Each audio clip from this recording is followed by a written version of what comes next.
B'siyata d'Ishmaya, Masechet Menachot, Daf Samechet. Nous commençons Daf Samechet Amud Bet, 14 lignes avant la fin de la page. Ba'er Ameh Bar-Chama. La Gemara nous rapporte ici le problème suivant soulevé par Ameh Bar-Chama. Comme nous l'avons vu dans la Mishnah, le Homer nous permet de manger la nouvelle récolte Bamdina dans le pays. Mais au Bet Hamikdash, on amènera de la nouvelle récolte dans les Menachot qu'après Shavuot, une fois qu'on aura apporté cette mincha de jeter à l'echem des 2 pains de Shavuot. Et comme nous l'avons vu, le Homer était d'orge et les jeter à l'echem de blé.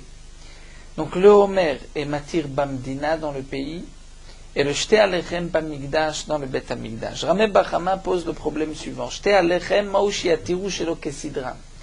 Est-ce que les jeter à l'echem de Shavuot vont permettre la nouvelle récolte shelo kesidran lorsque ce n'est pas dans l'ordre, c'est-à-dire lorsque cette récolte n'a pas passé d'abord le Homer et ensuite le jeter à l'echem? Il est important de préciser que le din, que le Homer ématir la nouvelle récolte, c'est pas seulement la nouvelle récolte qui a été coupée avant le Homer, et pas seulement la récolte qui a poussé avant le Homer, mais dès que il y a eu ashracha, c'est-à-dire lorsqu'on a semé du blé, que le blé a pris racine dans la terre. À partir de ce moment-là, si on émacrive la mincha du Homer, le Homer va permettre cette récolte qui va pousser par la suite et qu'on coupera tout au long de l'année qui arrivera. Donc le Homer ne permet pas seulement une récolte déjà coupée ou déjà mûre, mais même le grain de blé qu'on a semé après la ashracha, une fois qu'il a pris racine, le Homer permet cette récolte qui poussera par la suite. Donc le Homer va permettre d'abord la récolte, Bamdina, et ensuite le jeter à l'echem Bamigdash. Ameh Bar-Chama pose le problème suivant. Est-ce que le jeter à l'echem peut permettre chez l'Okesidran lorsque ce n'est pas dans l'ordre, c'est-à-dire Echidame. Kegon dezarinu ben ha-Homer les jeter à l'echem. On a semé entre le Homer et les jeter à l'echem. Donc cette récolte qu'on a semée et qui va pousser après Shavuot n'a pas eu le éther, la permission du Homer. C'est vrai qu'il y a maintenant la permission de jeter à l'echem de Shavuot. Vechalif alayu jeter à l'echem ve Homer. Donc lorsque va passer sur cette nouvelle récolte qui a été semée entre Pessah et Shavuot, donc est passé les jeter à l'echem de Shavuot et le Homer de l'année qui suit, de l'année suivante. Est-ce que, après le Homer de cette seconde année, est-ce qu'on pourra prendre cette récolte et l'amener au Bet Hamikdash? Maï, est-ce que Kesidran Sharian, on va dire qu'il y a un ordre, d'abord le Homer, ensuite jeter à l'echem, mais là pour cette récolte, au moment du Homer, on ne l'avait pas encore semé, donc c'est d'abord jeter à l'echem et ensuite le Homer.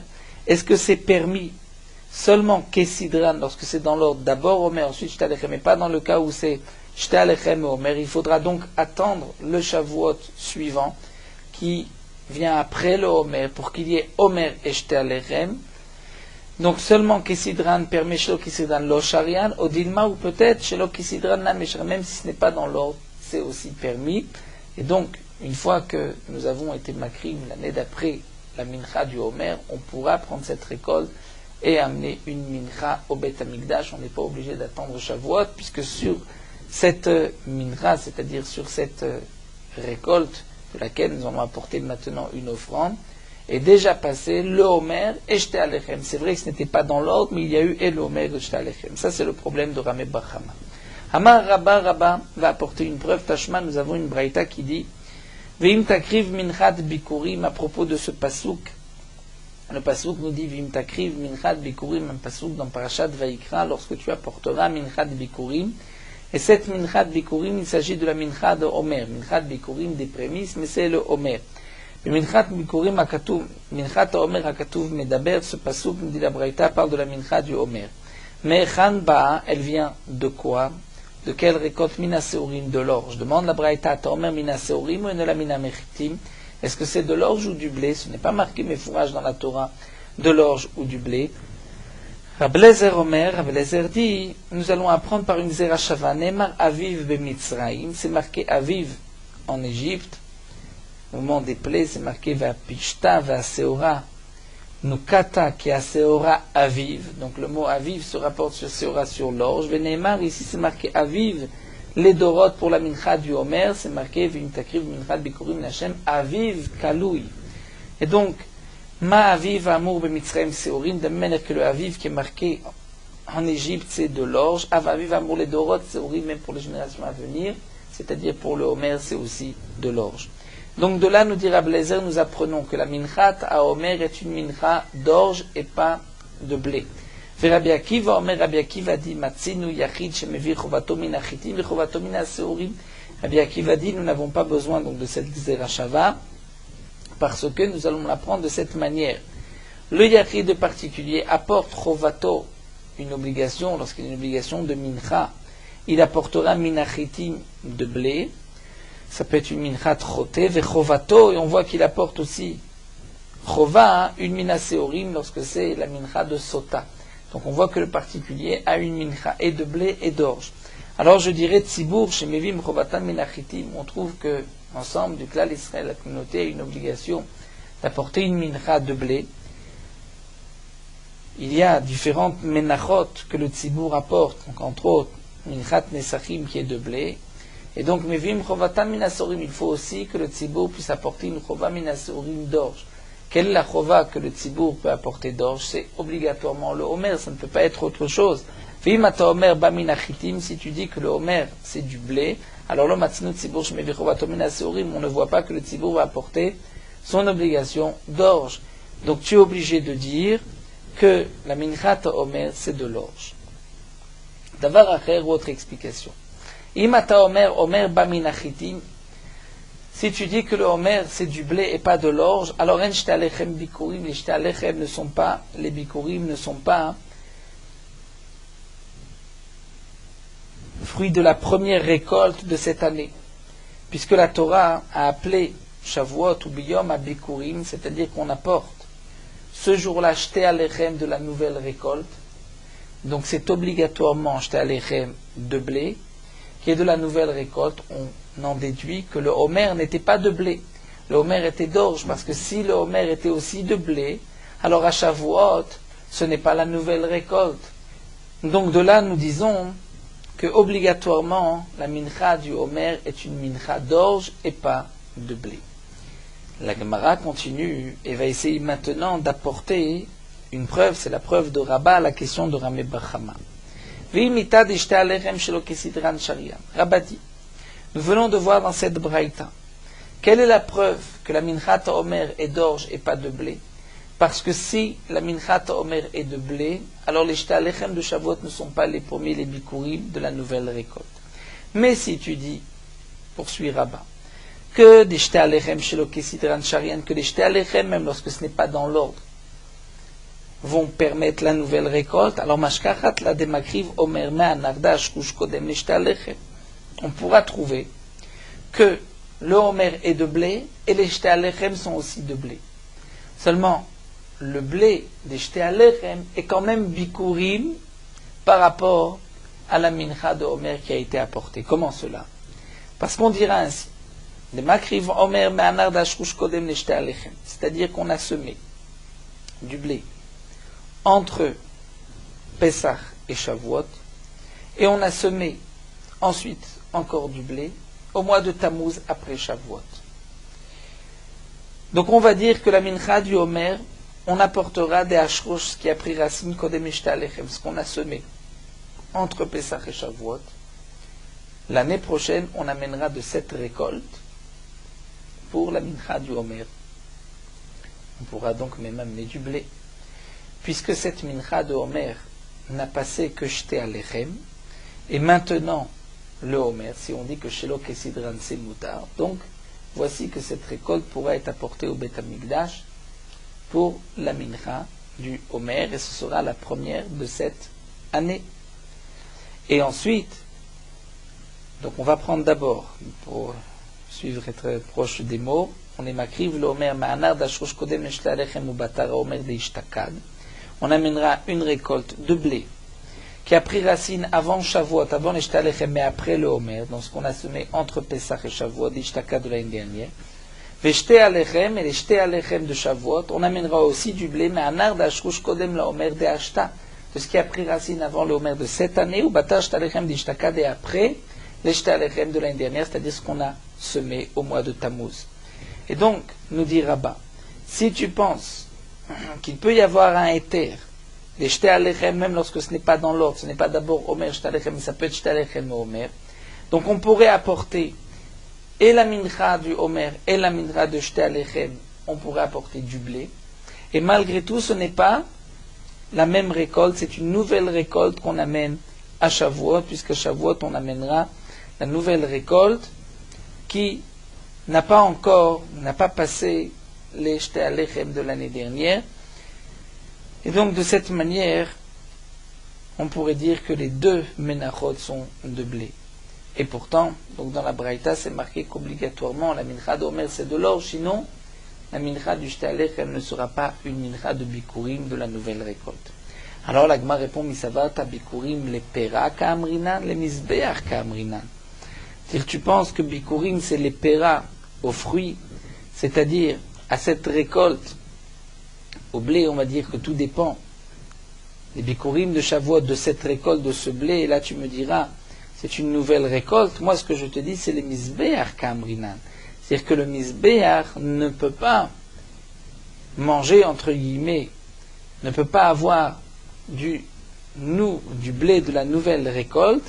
Et là, à Shavuot, si on amène aussi au Homer du blé, donc du blé de cette même année, il s'avère que nous avons, en vérité, à Shavuot, une récolte qui n'est pas nouvelle, mais qu'on a déjà apportée sur le misbéa. C'est vrai que par rapport aux fruits, on pourrait diviser par rapport au blé, dire qu'il y a un blé qui a poussé entre Shavuot et Pessah de l'année dernière, et un autre qui a poussé entre Pessah et Shavuot, et l'autre entre Shavuot et Pessah de cette année. Mais malgré tout, donc comme nous l'explique ici la Gemara, il faut que ce soit Bikurim par rapport au Mizbeach. Et donc c'est pour cela que c'est impossible que la mincha du Homer soit de blé, parce que sinon ce n'est plus Bikurim. On peut traduire la dernière ligne. Ve'achila Mizbeach mipere de hachata. Et donc si le Homer était de blé, le Mizbeach a déjà mangé, entre guillemets, des fruits de cette année. Donc à Shavuot, ce n'est plus Bikurim. Donc la Gemara, en vérité, n'a pas répondu à la question de Ramé Bar Chama. On a voulu apporter une preuve, mais cette preuve a été rencontrée. La Gemara l'a refutée. Donc on reste sur le problème de Ramé Bar Chama. La Gemara continue avec un autre problème soulevé par Ramé Bar Chama.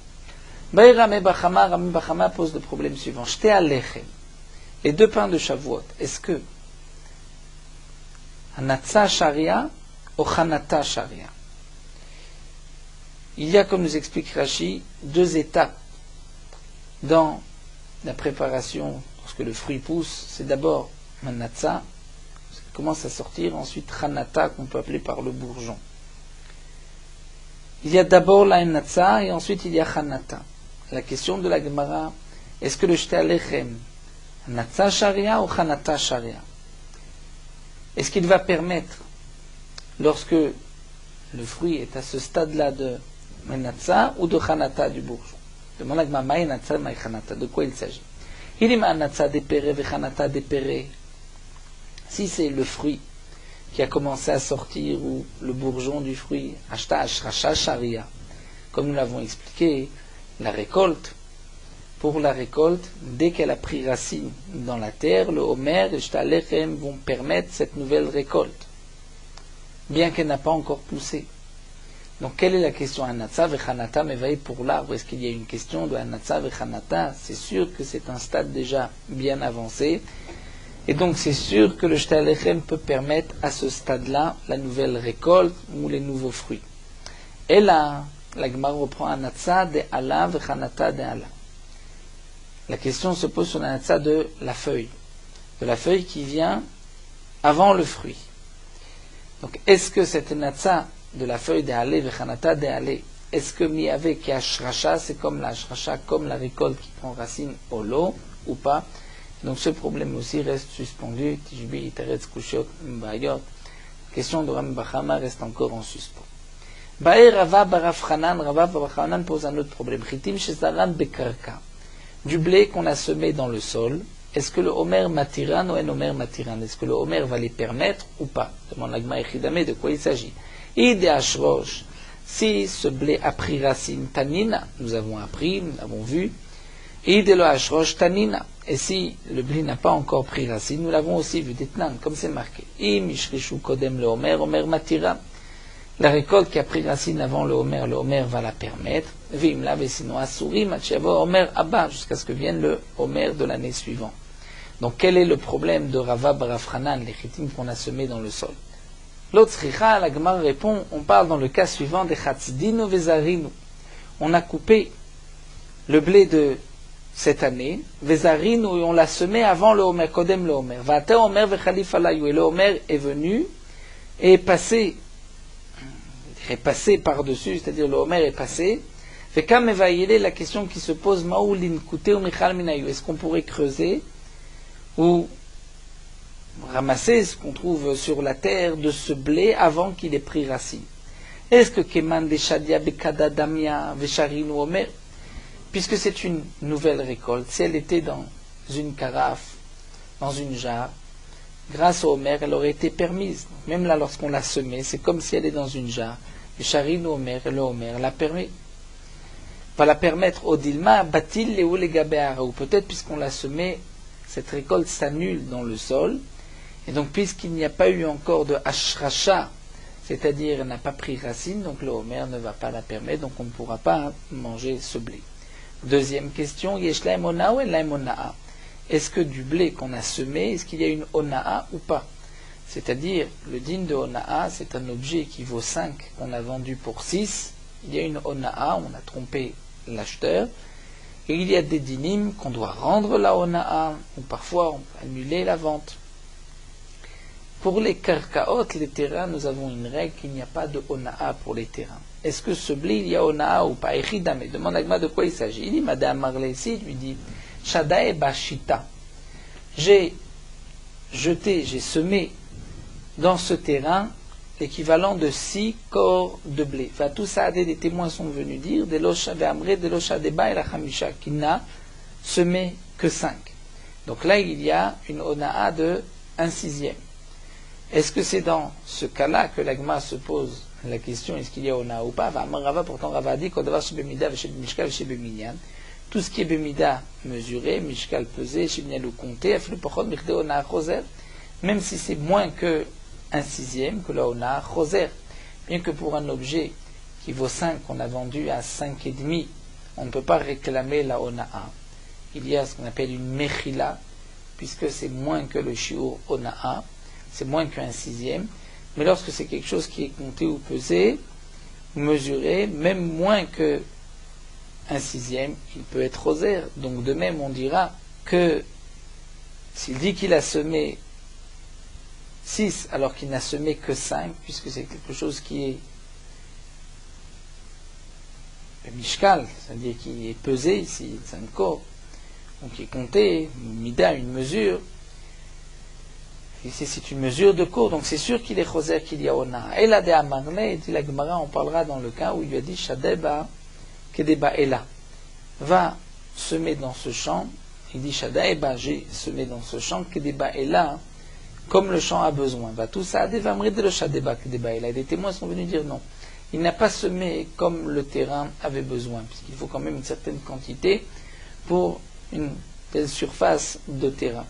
Donc là, ça n'a pas été mesuré. Il n'a pas donné de chiffre. Il a dit comme le terrain a besoin. Est-ce que Yeshlaim Onaa, de Keman de Shadé Bekadi Adame, quand on a semé, c'est comme si c'était dans une jarre, puisqu'on peut encore récupérer le blé, il n'a pas pris racine, et donc il y a une Onaa. Puisque ça reste un métal-tel, un objet mobile, au dilma, ou peut-être qu'il s'annule dans le terrain, et puisqu'il s'annule dans le terrain, il n'y a plus de Ona, puisqu'il n'y a pas de Ona dans les terrains. Troisième question, Nishbaim Alem ou Nishbaim Alem, est-ce qu'on va jurer sur eux ou on ne va pas jurer, puisqu'il y a un digne qu'on ne jure pas sur les karkotes, sur les terrains.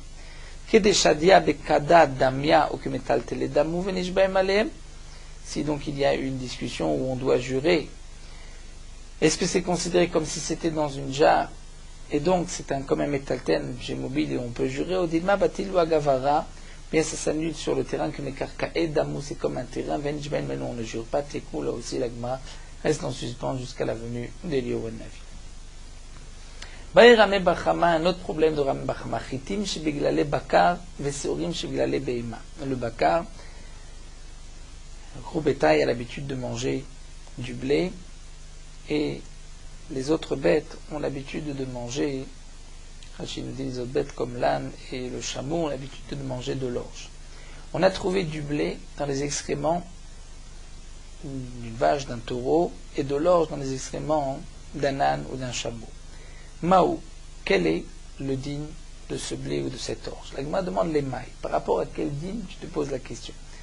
C'est-à-dire que dans les excréments, on a pu prélever, on a pu faire sortir du blé ou de l'orge entier. On pose la question, quel est le digne? Le digne par rapport à quoi? Il est malit mouillé tourlim. Si c'est pour leur donner le statut d'aliment, ils gardent leur statut d'aliment, et que donc, s'ils sont en contact d'une source d'impureté, ils deviendront impurs. Tanina, nous l'avons appris. Chitim shebere bakar veseorim shebegilai behema, que le blé et l'orge qu'on a trouvé dans l'excrément des bêtes, Rishev alem la achila, si on a pensé les manger, les consommer, c'est-à-dire les laver et les manger, el metamet tumat tochli. Et on parlera de blé qu'une bête a mangé et qui est sorti entier dans ses excréments. Donc s'ils pensent les manger, il n'y a pas de tumat ochlim, puisque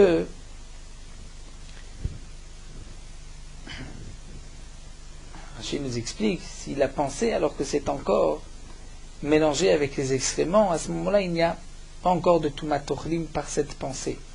Mais l'iktan le'achila, s'il les a ramassés pour les manger, là metamet tumat ochlim, il y a une tumat ochlim, c'est-à-dire qu'il les a considérés maintenant comme un aliment. Donc la question ne se pose pas, les mailles, c'est par rapport à la touma. Voici la réponse. Elle a les menachot, par rapport aux menachot. Est-ce qu'on peut prendre ce blé pour les menachot au Beth Amikdash? C'est évident que non, puisque c'est marqué dans le pasuk, Akrivehuna le pratecha irtsecha isapanecha. De là nous apprenons que tout ce qui n'est pas apte à être donné à un homme important, apporte-le à ton gouverneur, à ton prince, est-ce qu'il va te l'accepter? Donc elle va remettre, tu ne peux pas amener tel blé au Beth Amikdash, puisqu'il a été mangé, digéré par la bête, et donc sorti dans ses excréments. L'Otzricha, l'Agma répond, la question qui se pose est Naktinu vezarinu. On a ramassé ce blé, on l'a semé. La question se pose sur le blé qui va pousser, est-ce qu'on pourra apporter de ce blé des menachot? Maï, quel est le digne? Est-ce que la raison pour laquelle on ne peut pas prendre ce blé mishum des mi'isutaou, parce qu'il est répugnant, puisqu'il a été trouvé dans la lime d'une bête, mais Kevan des Ari, nous dit là, si on l'a semé, qu'il y a du blé qui a poussé, un épi qui a poussé de ce blé, Asdal et Misutaï, donc on ne voit plus, le mieux ce n'est plus répugnant, donc on pourrait apporter des menachot au dilma, mishum kechishutahu, ashtana mekrusha, peut-être que la raison, c'est parce que ça a été mangé par la bête a quand même lorsque le blé est passé dans son corps, dans son estomac, le blé s'est affaibli, c'est-à-dire il n'aura pas la même force, il ne donnera pas le même blé, vashtana mekrusha.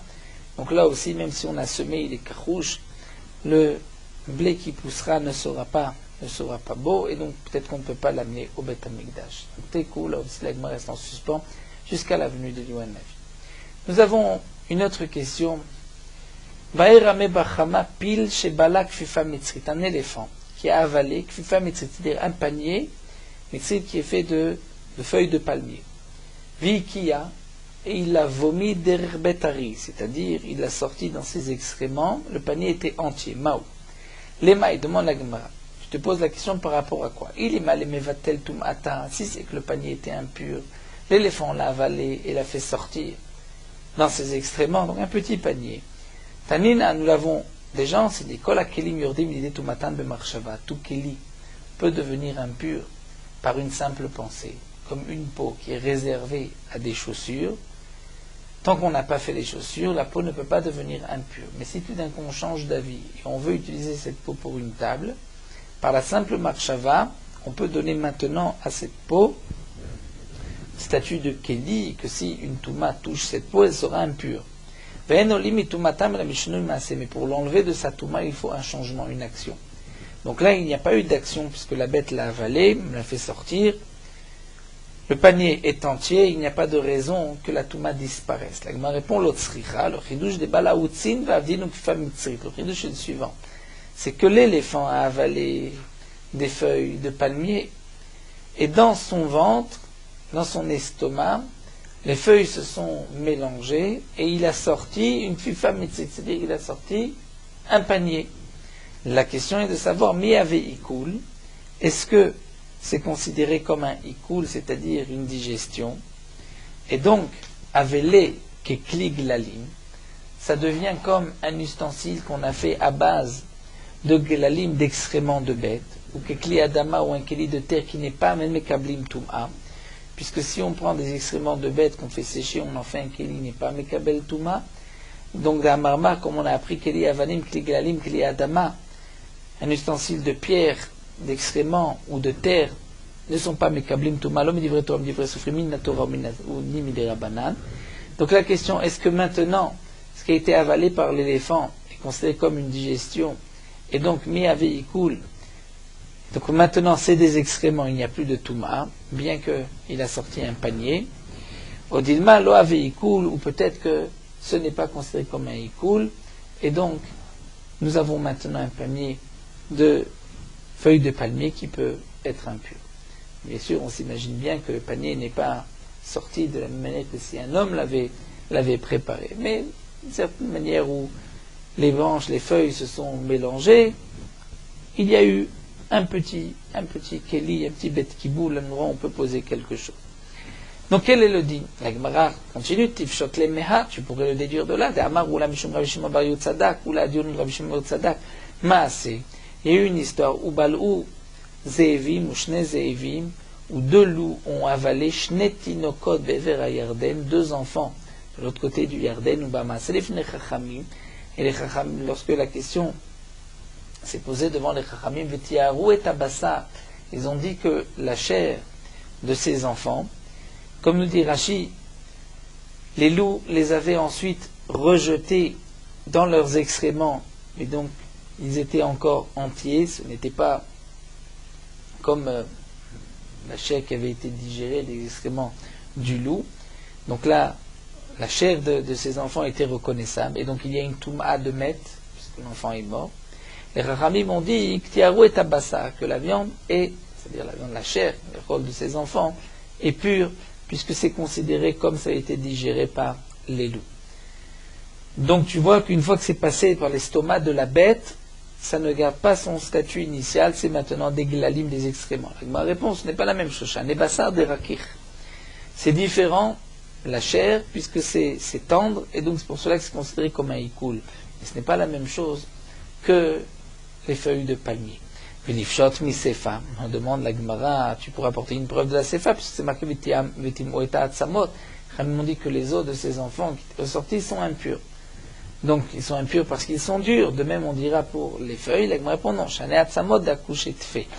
Les os sont particulièrement durs, donc c'est pour cela qu'ils sont impurs. Mais la question qui se pose, c'est sur ces feuilles qui ont été avalées par le pile, par l'éléphant, et qui en a fait un panier dans ses excréments.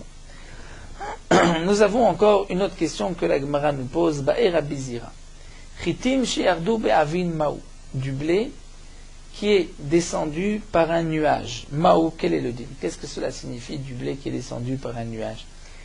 Nous avons une machloquette ici entre Rashi et Tosfot. Rashi explique que un nuage a été, entre guillemets, boire dans l'océan, et il a avalé, donc c'est posé sur des proches de l'océan, il a avalé un bateau qui était plein de blé. Donc le nuage s'est chargé de blé et l'a ensuite rejeté. Lorsque la pluie est tombée, il y a du blé qui est tombé. La question est de savoir quel est le statut de ce blé. La Gemara demande les mailles, par rapport à quoi? Il les menachot, si c'est pour pouvoir apporter des menachot de ce blé à maïlo, pourquoi pas? Elle a l'ishte alechem. La question se pose ishte alechem, puisque c'est marqué dans la Torah, mimoshvotechem, vous apportez le blé de vos habitations. Maï. Est-ce que mimoshvotechem amarachmana, lorsque la Torah dit vos habitations d'Eretz Israël, est-ce que cela veut dire d'Eretz Israël, mais la fouquet des chutz laaretz d'elo? C'est-à-dire que lorsque la Torah dit mimoshvotechem, de là où vous habitez d'Eretz Israël, ça ne veut pas dire qu'il faut que ça vienne d'Eretz Israël. C'est juste pour exclure pas de chutz laaretz. Aval de avim et des nuages, shapir damé, c'est valable. Odilma, ou peut-être mimoshvotechem dafka. Ce qui est marqué moshvotechem, c'est seulement de vos habitations, d'Eretz Israël, enfin, l'avim lamelo, mais ce qui vient des nuages n'est pas d'Eretz Israël, donc ce n'est pas valable. Mais Tosfot a une question évidente sur Rashi. Il dit, je ne comprends pas, dit Tosfot. Si ce bateau a mené du blé de Chutz Laaretz, comment la Gemara veut permettre ce blé en disant que la Torah, moshvotechem, vient exclure Chutz Laaretz, mais pas des nuages? En quoi le nuage va enlever l'origine de ce blé? Tout d'un coup, je dire que ce n'est plus de Chutz Laaretz, ça reste du blé de Chutz Laaretz. Ce n'est pas parce que c'est passé par des nuages que tout d'un coup ça vient. C'est comme si c'est d'Eretz, comme ce n'est plus de Chutz Laaretz. Et puis il dit Tosfot, si ce blé provenait d'Eretz Israël, pourquoi va-t-il être interdit par les nuages? Alors Tosfot veut expliquer qu'en vérité, c'est du blé qui est tombé par un miracle, par Ness. Et donc la question est de savoir, ce blé n'a poussé ni en Eretz Israël ni en Chutz Laaretz, est-ce que la Torah l'a exclu en marquant mimoshvotechem, il faut que ce soit d'Eretz Israël, ou l'essentiel c'est que ce ne soit pas de Chutz Laaretz? La Gemara termine et pose une question, mais miika kaigavna, est-ce possible une telle chose qu'il y ait du blé qui tombe, qu'il y ait une pluie de blé? La Gemara répond oui, kede adi ta'ya, ou kebar adi ta'ya, il y avait un marchand arabe, le baradi, nachitale, lui est tombé roum kizba chite betlata parseg. Il avait un terrain de 3 parsaot, chaque parsa est de 4 km, donc de 12 km, et est tombé une pluie de blé qui a recouvert tout son terrain d'une hauteur d'un tefar. Donc il y avait un tefar de blé sur une longueur de 12 km. Donc la Gemara nous dit c'est possible, comme on voit, comme il est déjà arrivé pour ce marchand arabe. Donc quel sera le digne de ce blé? C'est une question qui reste en suspens, que la Gemara ne répond pas non plus. Nous allons nous arrêter ici à Bae Rabbi Shimon ben Pazi, puisqu'ensuite c'est une nouvelle sugya. Nous terminons sur Merot Halacha Daf Samertet. La mitzvah de Afrashat Trouma, dit le Sefer HaChinuch, c'est parce que la récolte, ou le raisin, ou les olives, sont l'essentiel de la nourriture de l'homme. Et le monde entier appartient à Kadosh Baruch Hu, donc un homme doit se rappeler de son Créateur, sur la bénédiction, sur ce qu'il lui a donné, et avant de profiter de cette bénédiction, de cette bracha, de cette récolte, il doit prélever un petit peu en son honneur pour lui et donner à ses serviteurs qui sont les Kohanim, qui sont occupés toute la journée au service d'Akadosh Baruch Hu. Donc de là, les Chachamim ont dit que ne serait-ce qu'un seul grain de blé pourra acquitter toute une grange. Pourquoi? Parce que lorsqu'on se souvient d'Akadosh Baruch Hu, peu importe si on se souvient par l'intermédiaire d'un grain de blé ou pas des kilos de blé. Mais les Chachamim ont rajouté, on dit qu'il faut quand même donner une quantité pour que la personne se réveille un peu plus, puisque un homme de matière ne va pas s'éveiller de la même manière lorsqu'il ne prélève qu'un tout petit morceau ou lorsqu'il va prélever plus. Donc les Chachamim ont donné un shiur, comme nous l'avons vu, un 50e ou un 40e ou un 60e.